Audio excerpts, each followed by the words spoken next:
I need to get this off my chest because I'm struggling to handle everything that's happening right now. I broke up with my fiancé officially a few days ago, but we had actually been done for about a month before that. We tried getting back together briefly, but it just made things worse. I, 27F, met Drake, 27M, in college 5 years ago during our senior year. We were in the same study group for our final project, and things just clicked between us. After graduation, we moved in together and got engaged last year.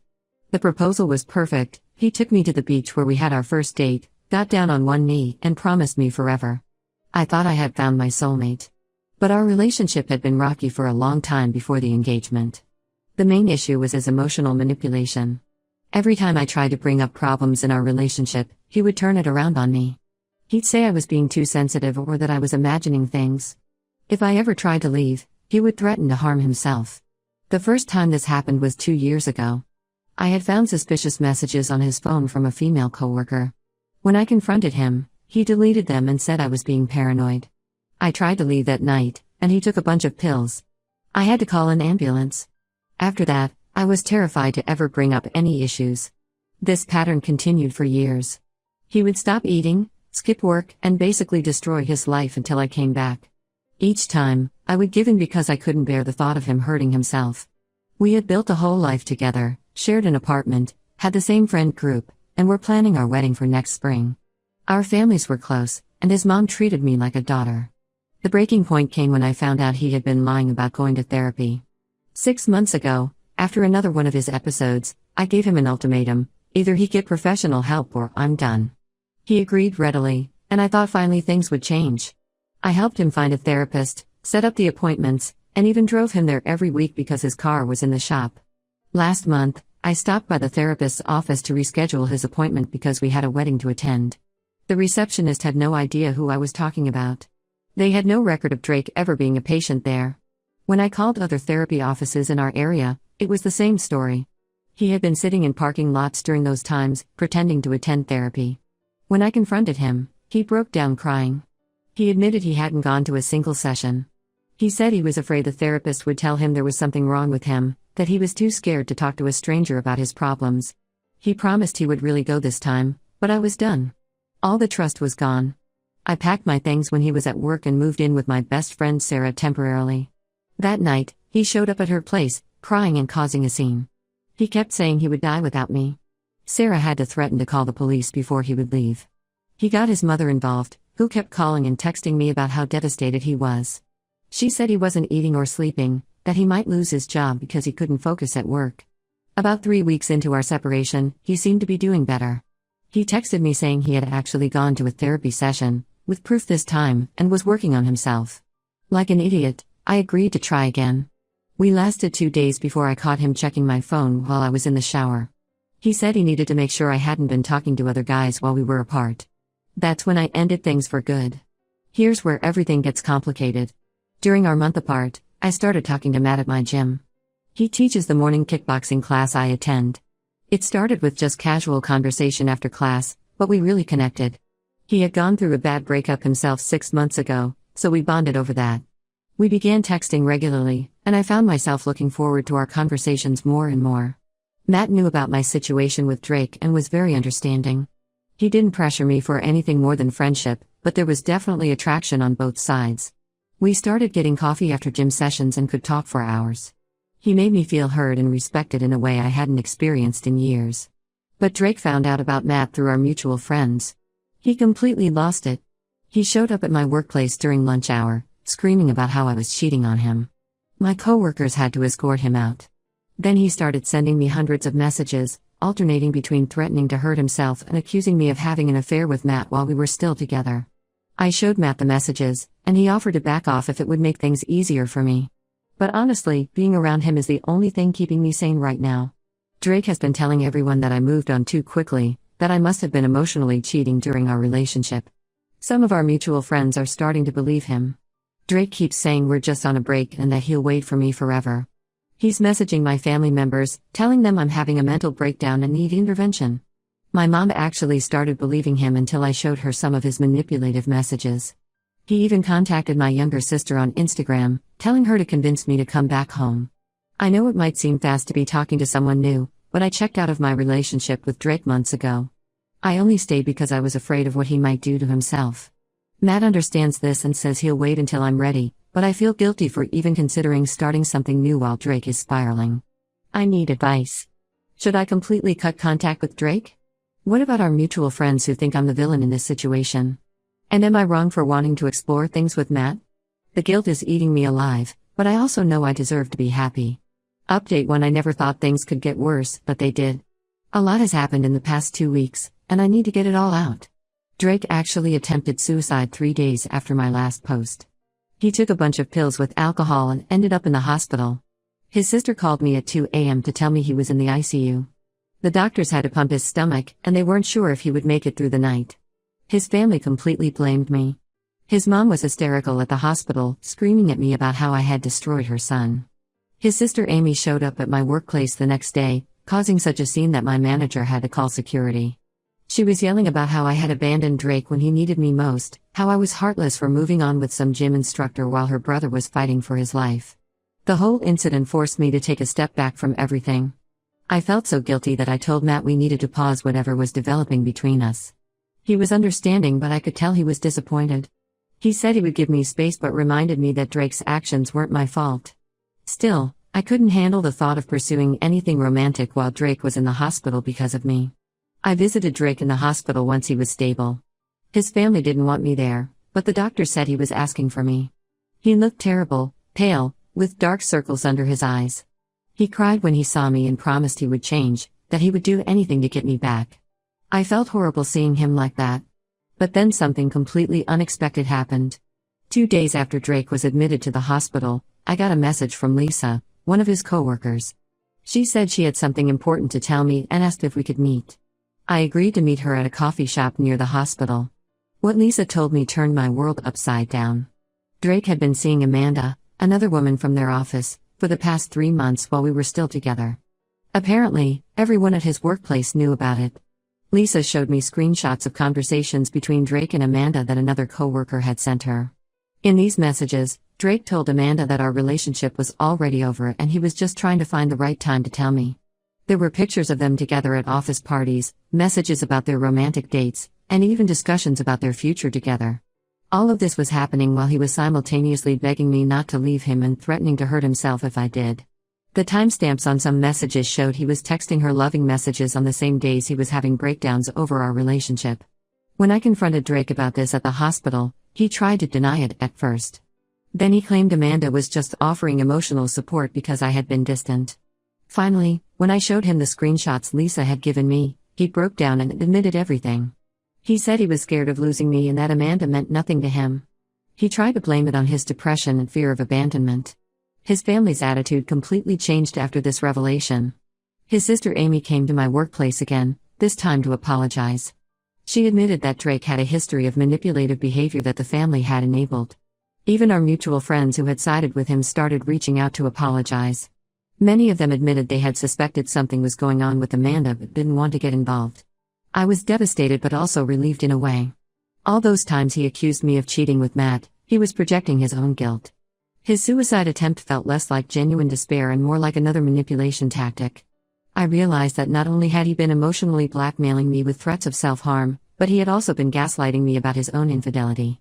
I reached out to Matt and explained everything that had happened. He was incredibly supportive and said he had suspected Drake might be hiding something based on his extreme reactions to our friendship. He offered to help me find a support group for people who've dealt with manipulative relationships. We've started spending time together again, but we're taking things very slowly. Drake was released from the hospital after a week and is now staying with his parents. He keeps trying to contact me through new phone numbers and email addresses, claiming he can explain everything. I've blocked them all. His latest attempt was having Amanda reach out to apologize and tell me how sorry he is. Apparently, they're still seeing each other, which just proves how manipulative his suicide attempt was.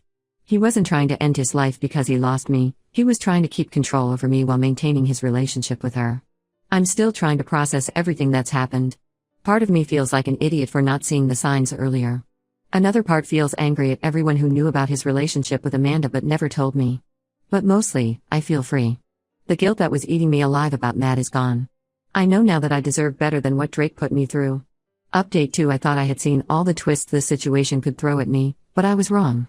The past few weeks have been a roller coaster of revelations and confrontations that I'm still trying to process. Matt and I have been getting closer. After everything that happened with Drake's hospitalization and the revelation about Amanda, Matt gave me the space I needed to heal. We kept things casual, just grabbing coffee after gym sessions and texting occasionally. Last week, we finally had a serious talk about our feelings and decided to make our relationship official. It felt right, no manipulation, no pressure, just two people who genuinely care about each other. The same evening we made this decision, Drake showed up at my apartment complex. He had the engagement ring I had returned to him, the same one I had worn for a year while he was cheating on me. He started yelling in the parking lot about how I had ruined his life, how I had driven him to attempt suicide, and how I owed him another chance. He said he had broken things off with Amanda and was ready to commit fully to me. My neighbors called the police because of the disturbance. While they were escorting Drake away, I noticed a familiar car in the parking lot. Amanda was there, sitting in her car, watching everything unfold. After Drake was gone, she came up to my apartment. I was hesitant to let her in, but she said she had information I needed to hear. What Amanda told me made me physically sick. Drake hadn't been seeing her for just 3 months, or even just during our engagement. They had been together for over a year, almost the entire time he was accusing me of cheating. She showed me years' worth of messages, photos from trips they had taken together during times he had told me he was on business trips, and even receipts from jewelry he had bought her. The worst part? She had no idea I existed until recently. Drake had told her he was single, then later claimed I was his unstable ex who couldn't let go. She only discovered the truth when she found our engagement photos while going through his phone. When she confronted him, he fed her the same lies he had told everyone else, that I was mentally unstable and manipulative. But here's where it gets even more twisted. While Amanda and I were comparing stories, she revealed that she had discovered other women in Drake's life. She showed me conversations with at least 2 other women where he was making the same promises about marriage and a future together. He had been leading multiple lives, carefully keeping everyone separate and using the same manipulation tactics on all of us. One of these women actually reached out to me on Facebook. She had been dating Drake for 8 months, thinking he was divorced. He had told her that his ex-wife, me, was harassing him and that's why he had to keep their relationship secret. She even showed me messages where he was planning a vacation with her for the same week he was supposed to be on a business trip, which was also the same week he had apparently planned a romantic getaway with Amanda. Drake's family is mortified. His sister called me crying, saying she had no idea her brother was capable of such elaborate deception. Even his mother, who had blamed me for everything, finally sees him for who he really is. They're pushing him to get real professional help this time. The most surreal part of all this is how Drake is reacting. Instead of showing remorse, he's trying to justify everything. He sent me a long email explaining how he needed different types of emotional support and how each relationship fulfilled a different need. He actually tried to argue that he wasn't technically cheating because he loved everyone differently. Matt has been incredibly supportive through all of this.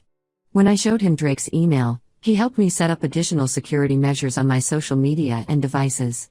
We've also started attending a support group together for people who have dealt with pathological liars in relationships.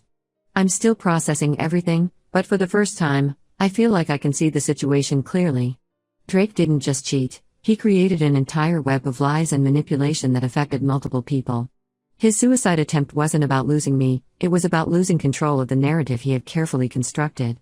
I'm currently working with Amanda and the other women to document everything in case we need legal action in the future.